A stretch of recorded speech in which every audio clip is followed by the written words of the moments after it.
Well, Jamie announced yesterday you'd decided to stand down from playing and coaching for the moment. You said it was a difficult decision. Does that make seeing a game like today, does that make it even more difficult? Yeah, obviously it was a great first half for us, 5-0 up. I think no one could imagine that with the amount of games obviously the boys have played the last couple of days, but it was always going to be a tough decision. I knew it was going to come sooner rather than later, but it was a little bit sooner than I thought. But look, the club's in good hands. I think Louis come back and been outstanding. Good lifts obviously come in and been brilliant, so it's probably the right time. Yeah, it takes back, I think it's 5 years, 5 years ago, exactly. Yep. Debut at Western-super-Mare, 3 down with 20 minutes to go. Charlie Clough almost pulled off a rescue act. Ian Baird saying afterwards we're in a relegation dogfight. Did you imagine 5 years later you'd be sitting here with the club in the position it's in on that day? No, that day was an eye-opener, to be fair. I think first half it was 0-0. Yeah. I think we were actually doing quite well. And they had Ollie Watkins up front for him, didn't they? Yeah, and we ended up obviously losing 3-2. And we had a saying that the revolving door under obviously Dodds. I think I've never seen so many players come and go in half a season. But obviously after that half a year after that, it's been nothing but ups really. It's been a fantastic 5 years. I couldn't have asked really a lot more. What do you think changed things after that? Because we weren't great for the rest of that season. And the following season we were in the league. What do you think was the big change? I always say in non-league football it's all team spirit. I don't think we had the best of starts the season after that, but I think from Christmas onwards I think we went 25 games without losing, and when you get in that run a little bit like we are at the moment, you turn up to places just knowing you're going to win. And we had a great squad, obviously bringing in the likes of Bailey, Eastman's, obviously Fitchett I think scored 20 plus goals that season. We had a squad full of men, and I just think we knew everywhere we went we was going to win, and the team spirit was just unbelievable. In the last 2 months of the season it just gathered a real momentum, didn't it? Yeah, I just think we all obviously knew that Ed Fleet had booked their trip to Vegas, but in that change room I think we knew that no matter what we was going to win it, and I think obviously the big game was here when we beat them, but as soon as we got on that run we knew that we was going to be there or thereabouts, but with about 10 games to go I think we knew it was ours. And did you realise, having gone up, we were as well equipped as we proved to be in the National League? I thought we'd do okay. Obviously with the squad we had a lot of Football League experience. We was all of a certain age where we had played in that level, and we was all men. And obviously I think the first season we had the cup run, and our league form was, especially our away form, was terrible. I think we only won 3 games that year away from home, but our home form obviously kept us up. And obviously the cup run was obviously an unbelievable experience, but I think after that first year we knew that if we kept that squad together and added 1 or 2 that we'd be there or thereabouts. So the squad expected the following season. Wasn't a surprise to find us sort of challenging for the playoffs and actually ending up in the playoffs.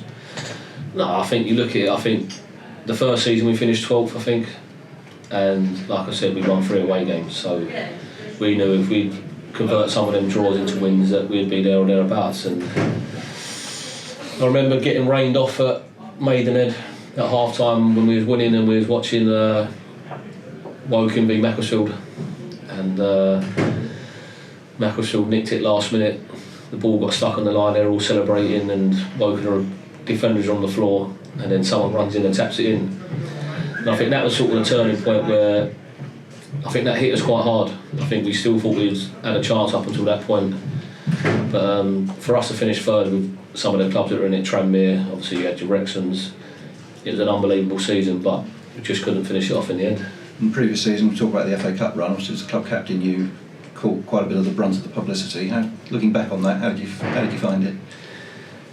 No, it was unbelievable. I think just for the Arsenal game when we had a press day, there was press from all over the world. Yeah, it was an unbelievable day, but when people ask me, obviously the Leeds game personally was a great day, but my favourite game in that was Wimbledon away. I think after we drew the first game, everyone thought that was it, we was out. But to go there and win 3-1, and particularly having been 1 down for such a long. Yeah, and the celebrations after, obviously we all come back, there was a couple of 100 fans here, and luckily the chairman put a free bar on for us, and I think 4 or 5 of us ended up sleeping in the bar it was just a night I'll never forget. And the whole cup run sort of doesn't. It's a once in a lifetime thing, really, isn't it?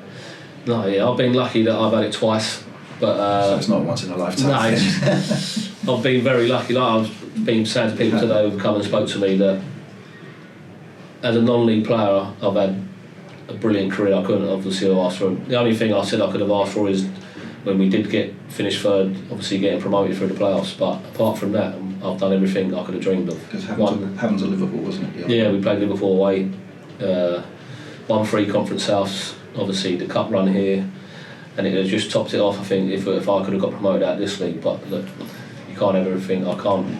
Knowing the career I've had, it's been fantastic. And there's been a big change, sort of end of last season, beginning of this season. Doz left, Matt came in. How have you found that?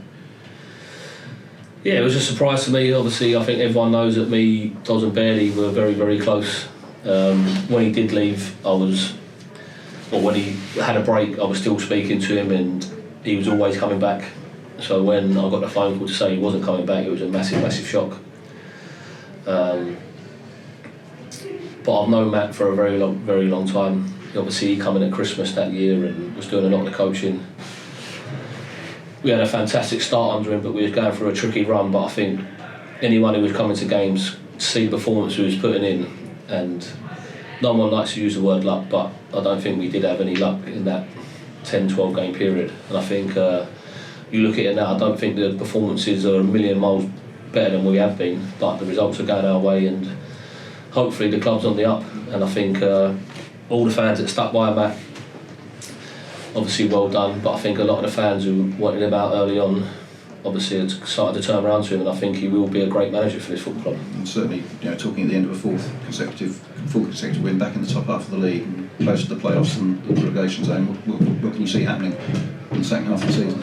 Look, like I said, when we won the Conference South that year, you get in that run of winning games, you turn up expecting to win, and I think with the group of players we've got, you've got exciting young players like David Adjuboy, Will Randall, obviously Tommy right now back to fitness, Omar, the list goes on, and you've got the experience of obviously Harry, Craig Eastman's. Even though Louis not that old, he's been around this sort of level for a very, very long time. You don't want to say, look, we're pushing for the playoffs, but I think this squad can.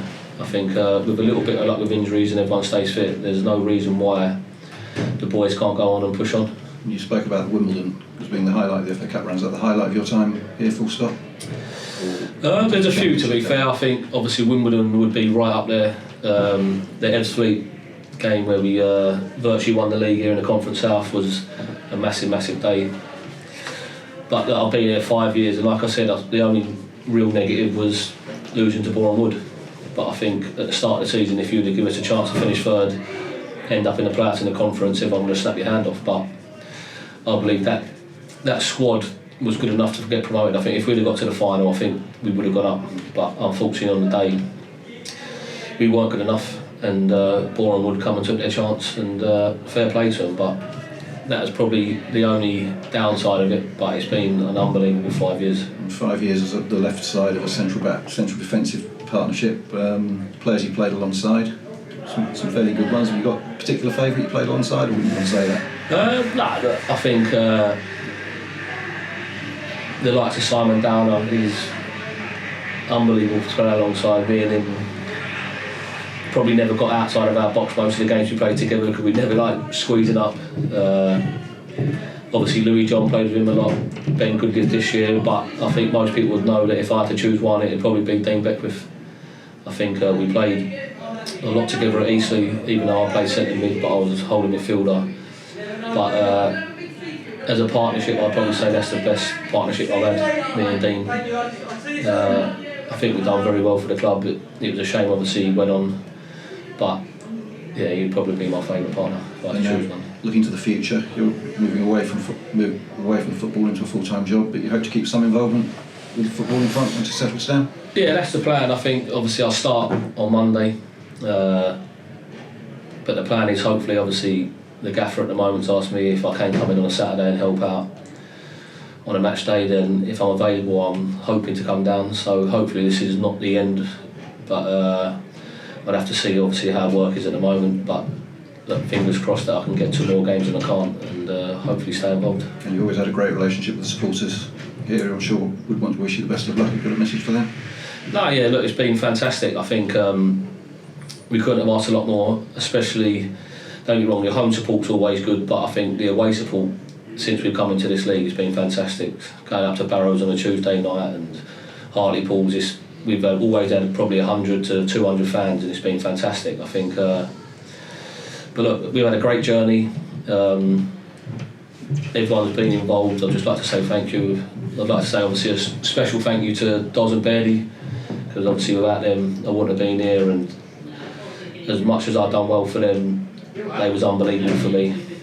And yeah, that's all of it. Well, I'm sure everybody wishes you all the best, Jamie. Your club captain, represented the club brilliantly for the last 4 years. Say during the FA Cup run, the help on the media front was very, very well received, and we all wish you the best for the future and hope you come back and see us every so often. I'll definitely be back, even if it's as a fan. I'll definitely be back and to see some familiar faces, because like I said, I've had a fantastic 5 years, and I'll always keep something close to my heart. Brilliant. Thanks, Jamie. Cheers, thanks very much. Cheers. Cheers.